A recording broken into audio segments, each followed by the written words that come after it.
Right, so let me take you just a short rundown of what's currently happening at the garden. All along the hedges there you can see some spackworm. This is a great plant to have. I decided to hedge this around the garden. This helps with wind erosion, and it comes in really handy in the dry months as a feed for the goats. Great for lactation, very high in mineral and values and vitamins. So especially now with the baby lambs being born slightly out of season and into the winter, this is really going to come in handy. Then you can see some vegetable patches starting up nicely. Now they're quite big. The reason for this is that these are meant to sustain not only us but also the people that work on the farm, and of course some baby little weeds starting to grow. These are all kale. And yeah, we've got some pumpkin butternuts.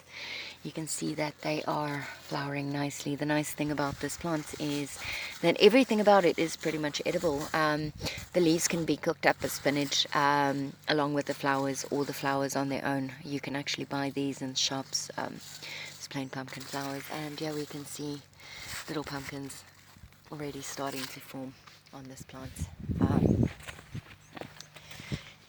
Right, so here we've got some, let me just get down here.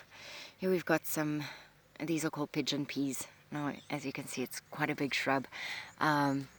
Taste is very similar to normal peas that you can find in the kitchen. I'm going to try to open this with one hand. However, I can't guarantee success. Ah! Right, so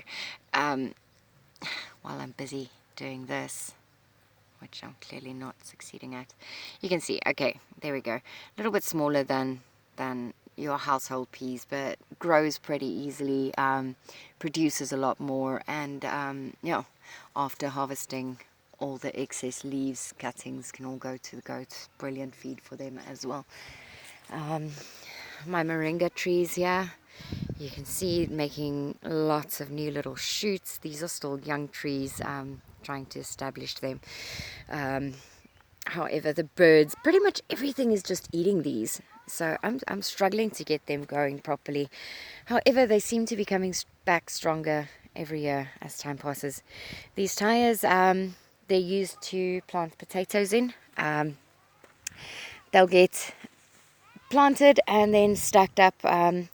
Once the plant has reached maturity and dies off, the potatoes at the bottom would be ready to harvest, so the tires then just gets kicked over, and you know, saves you all the forking and pitching to get it out. Yeah, we got tomatoes, the new season's tomatoes, quite well established, well, except for that one. And we've put in the stakes already. These will just help to keep the tomatoes upright when the fruiting becomes heavy. Just some dragon fruit that I'm busy propagating. Right, and yeah, we've got some green peppers. My little babies. Really, you can see the tiny little fruits and more flowers. Now, these plants are still quite small. They don't get a lot bigger than this, but yeah, by the looks of it, I think we're gonna have a good harvest here. They'll produce more than enough green peppers to sustain us all. Got some spinach and baby spinach going here. That the next bed over there will also be filled with that. Yeah, we've got onions, beet that needs to be planted out still. That's why they're a little bit bushy there on the end. The onions also need to be separated. This will then go into some of the other empty beds. Yeah, we've got some nice spring onions. And then on a previous post, I showed how we put up these, what do you call it, stalks, I suppose, for the grenadillas to go. Now, we've planted the grenadillas up, and yeah, you can see they're growing nicely. They'll eventually form a nice canopy over the vegetable garden. So you can see that. There's the next lot of onions coming through. More tomatoes over here. The thing with tomatoes is you need to constantly rotate your beds, because they diminish the the soil quality quite fast. And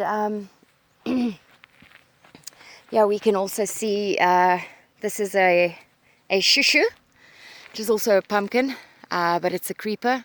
So there you can see the first fruits of that. We've put this in between the grenadillas also to make use of the overhead canopy for them to grow on. Got some beans coming up all along there. They'll be making their way up. And then these are garlic chives as well. So this is just this is like the one section of the garden. We're still busy like working on it. You can see the overhead net on that side. Now these grenadillas will eventually take over the purpose of that net. Yeah, so this is the garden. This is where, okay, that was the last compost heap. It's completely fucked now. And then some grenadilla berries and various kinds of smaller fruit trees.